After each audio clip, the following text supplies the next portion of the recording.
E aí, então, como é que a gente, eu acho que é interessante a gente fazer um corte. Acho que o primeiro é o conceito, né? Isso. De Primeira coisa que eu pensei é justamente nisso. Falei assim, para a gente discutir inovação, a gente tem que separar alguns conceitos. Para a gente falar sobre inovação, a gente tem que entender a diferença que existe entre invenção e inovação.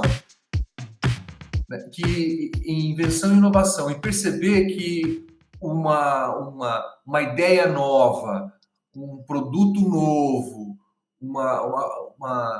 enfim, algo que seja novidade, uma tecnologia, uma maneira de. Né? As coisas que aparecem como novidade, na verdade, isso ainda é uma invenção para se transformar, para que uma coisa possa se transformar em inovação, ela precisa passar por um processo de difusão na sociedade. E, em geral, o instrumento de difusão das invenções que se transformam em inovações se dá por meio do mercado. Pode ser por outras formas também, outros caminhos, pode acontecer, mas em geral é através do mercado e da comercialização de produtos, serviços e assim por diante. São essas coisas que fazem com que o que era e começa como invenção e se transforma numa inovação, porque as pessoas vão adotando. Então existe um processo de difusão da invenção para se transformar numa inovação, essa onda de inovações que vão acontecendo. A gente tem que começar fazendo essa separação, né? Para depois começar a falar sobre outras questões, começar a falar sobre o empresário inovador, para falar sobre, pode falar alguma coisa sobre empresários inovadores, que é outra coisa que a gente precisa separar também, assim, falar de inovações que são mais radicais e disruptivas, das inovações que são mais incrementais e acumulativas.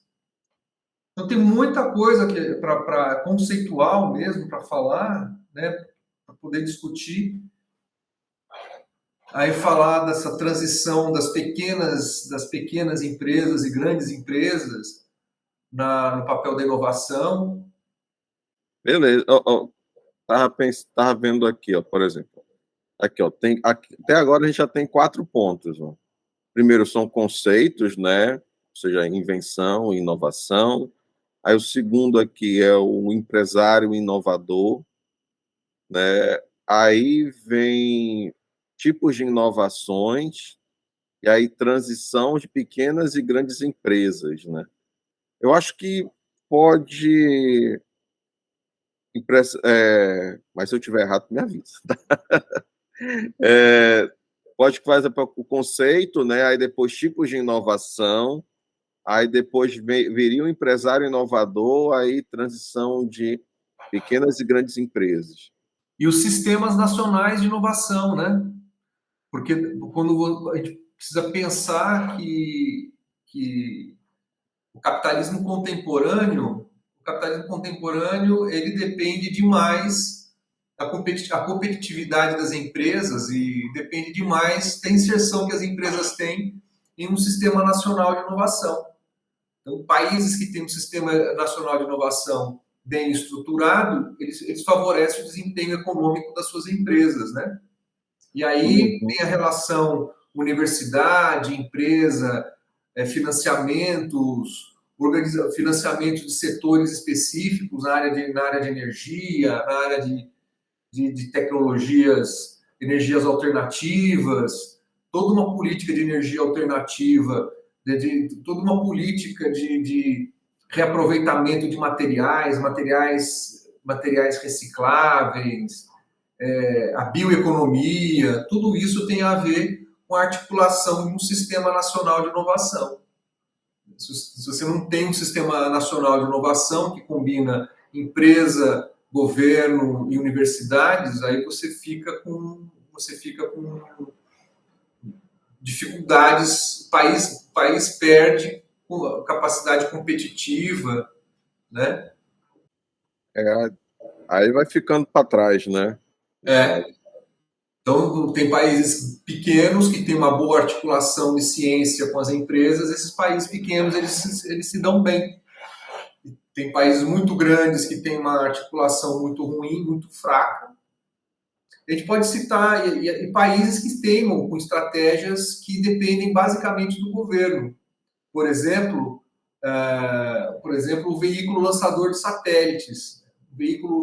O Brasil tem um programa, o VLS, o famoso VLS do Brasil, programa, que é um programa lançador de satélite, teve até o desastre que aconteceu na base de Alcântara, e ele ficou prejudicado. E a história interessante que tem a respeito disso é que o Brasil iniciou o seu programa de pesquisa espacial com esse veículo lançador de satélites ao mesmo tempo que a Índia, e hoje a Índia tem um veículo lançador de satélite completo. Ela tem autonomia no lançamento dos seus satélites hoje. A Índia conquistou essa capacidade. Pouquíssimos países do mundo têm capacidade de lançar os seus próprios satélites, né? Então você ganha uma série de vantagens tecnológicas por conta disso, né? E a Índia conquistou esse status hoje. E o Brasil não. Para isso depende de uma política constante, né? De preocupação, questões nacionais, comerciais, de defesa, para ter um sistema próprio, um veículo próprio lançador de satélite e ter autonomia para colocar os seus satélites no espaço, né? Entendi, entendi. Pô, eu acho que essa daí é uma boa conclusão, né? Porque a gente pode concluir o texto já, a análise, né? O episódio já ressaltando, né, que é importante você ter pesquisa e desenvolvimento, ciência, tecnologia, inovação, né, para que justamente garantir isso. Eu estava pensando em começar fazendo um paralelo com a parte da tecnologia, com a parte da teoria do crescimento, né, para aquela questão, né, de que as economias conseguem se sustentar por meio do progresso tecnológico. E aí, para o progresso, o determinante do progresso tecnológico é o capital humano. E o capital humano ele atua justamente na geração de pesquisa, desenvolvimento e inovação. Isso poderia ser, mas eu acho que só isso já daria. Porque, por exemplo, tem um autor que eu gosto muito, que é o Robert Gordon. Robert Gordon, ele tem um livro, ele escreveu um livro inteirinho sobre o crescimento, The Rise and Fall of American Growth, né, o crescimento e a queda do crescimento, né, a ascensão e queda do crescimento americano, da economia americana, em que ele fala justamente, ele faz essa relação que existe entre os tipos de tecnologia com as quais a economia americana cresceu e se desenvolveu desde a Guerra Civil. Ele começa a contar a história a partir da Guerra Civil até o momento presente com a tal da Quarta Revolução Industrial. E ele faz uma distinção muito forte desses diferentes períodos, em que ele mostra que as inovações tecnológicas a partir da Guerra Civil, elas foram muito mais significativas para promover o crescimento econômico do que a Quarta Revolução Industrial. Elas são menos efetivas.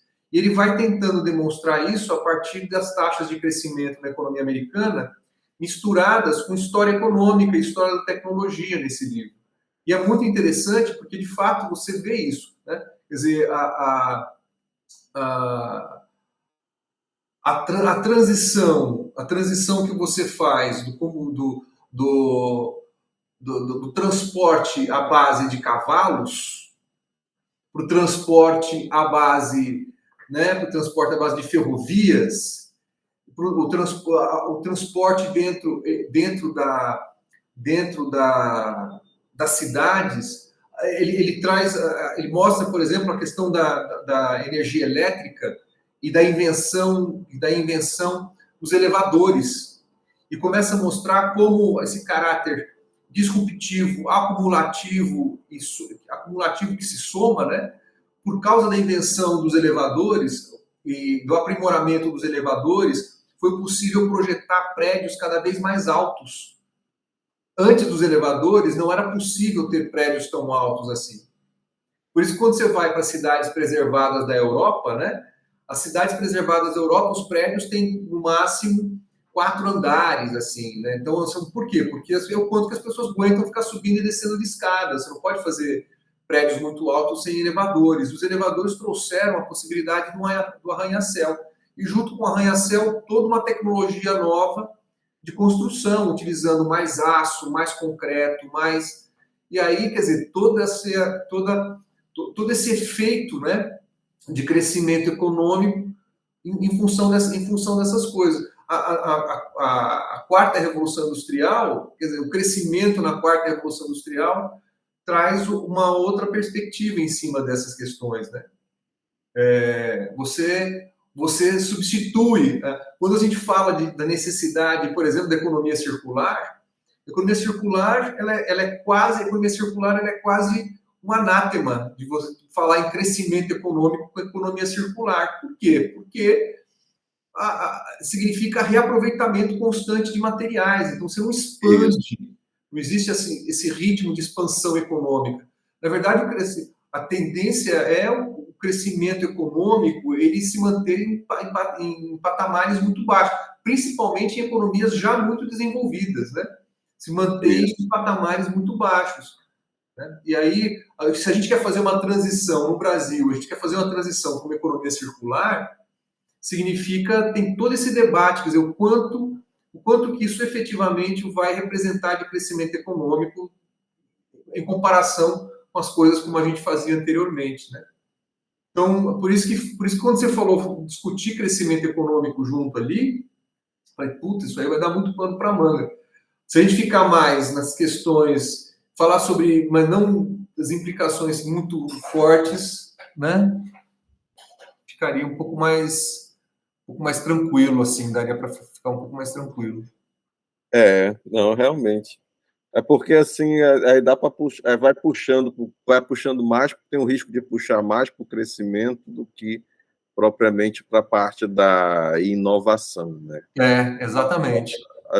Acho que dá para fazer só aquela passada de pano, né, básica assim, para chegar já chegar já direto para a inovação, assim. Então, eu acho que a gente pode pensar numa abordagem assim, né? Aí foca na inovação, tudinho. Eu acho que essa parte da quarta revolução industrial a gente pode mencionar acho que se a gente fizer um episódio de crescimento, né?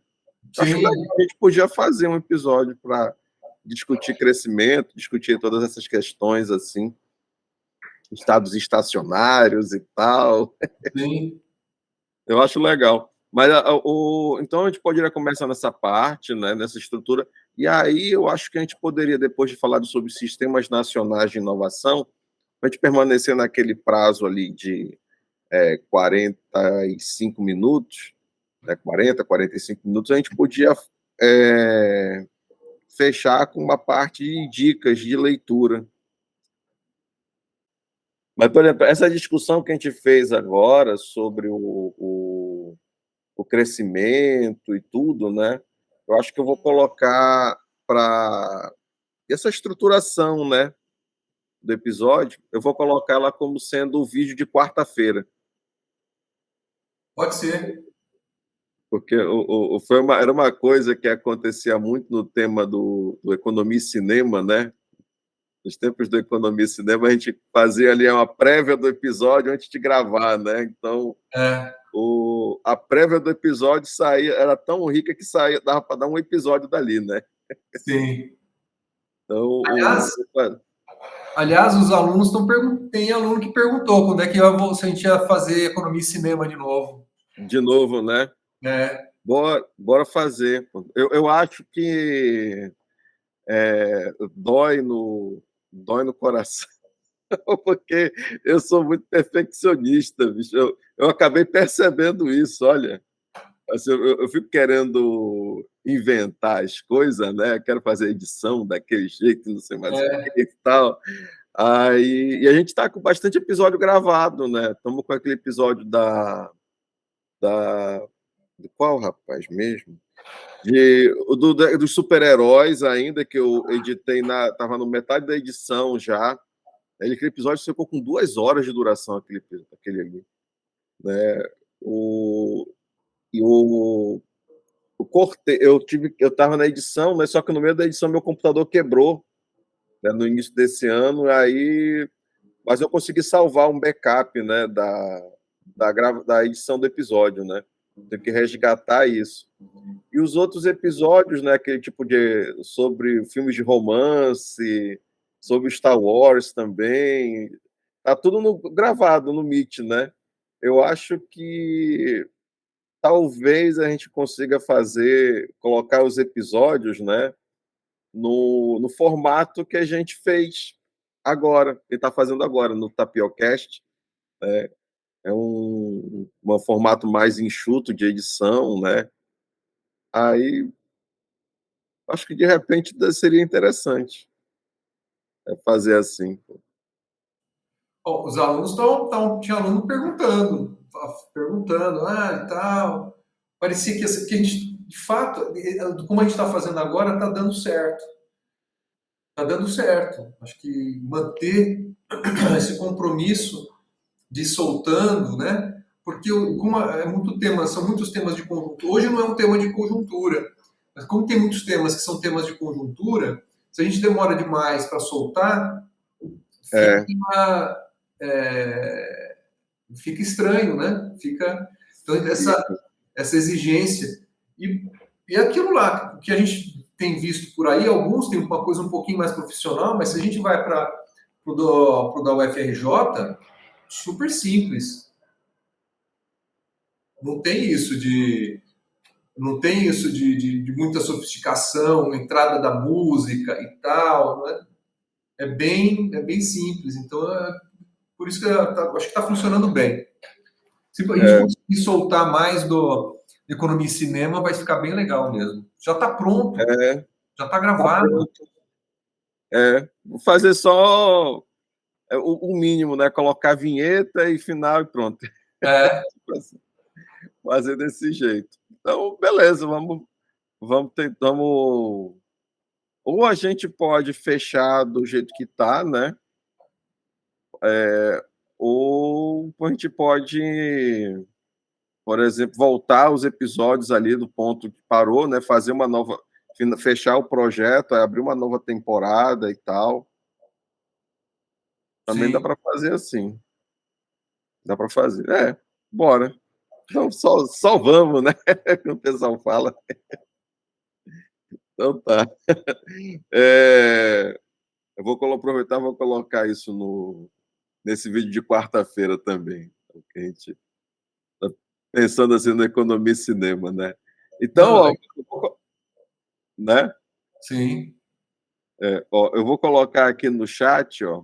Ficou mais ou menos assim, ó.